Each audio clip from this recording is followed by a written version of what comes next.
Can you imagine an ordinary citizen standing up to the government and winning? A single mother, a student, or an indigenous community defending their rights against an unjust authority without money, connections, or power? That still exists, and it's called amparo. In a country like Mexico, where inequality is a daily reality, amparo is a legal mechanism that can truly change lives.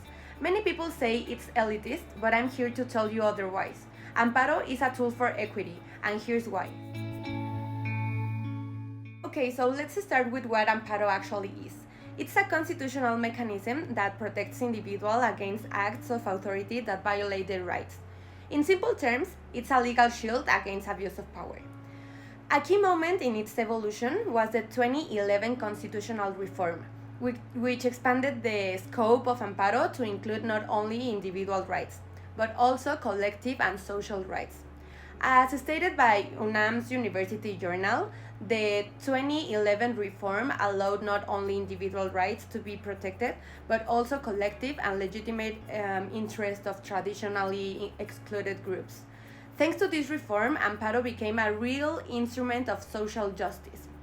Today, people without financial means can access it through public defenders, NGOs, or even on their own, without needing a lawyer. Let's look at this from a deeper angle, the philosophy of punishment.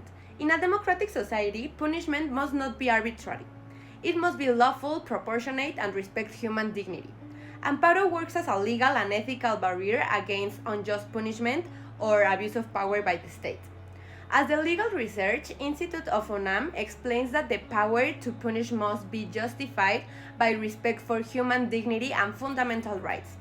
So, when the system fails, amparo steps in reminding the state that power must be exercised with justice and accountability. And that's what real social justice looks like. Yes, historically, amparo was used more frequently by the elites, but today the legal framework has evolved to ensure every citizen, regardless of economic status, has the right to file an amparo. The Mexican Supreme Court said that any person can file for amparo if they believe their rights are being violated. So, is amparo an elitist tool? Maybe it was, but today it's a shield for the vulnerable, a path to equality, and a fundamental tool to fight injustice. To conclude, the amparo trial not only protects individual rights, it transforms collective realities. It limits abuse of power, empowers marginalized voices, and strengthens democracy. It's not a privilege, it's a right, not an elitist tool, but an instrument of equality. Thank you.